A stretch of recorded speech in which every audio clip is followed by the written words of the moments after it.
Hey guys, and welcome back to this channel. In this video I'll be showing you guys how you can remove people from your photos in Canva. So for instance, you have taken a picture and they just don't want to be in it, or you don't want them to be in it. Select edit image and select the magic grab, and I'm just going to click on this person to grab,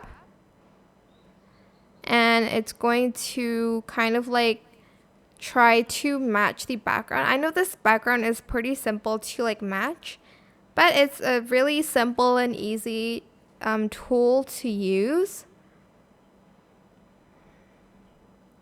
So once I'm done with that, I can just grab her out of the picture, and as you can see, there's going to only be this person, and you can barely see where it was.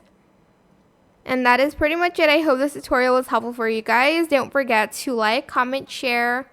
Also subscribe to this channel if you haven't done that already.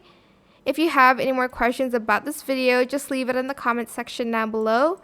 I will try my best to answer them all for you guys. And if you found this video helpful, please click the thanks button as well.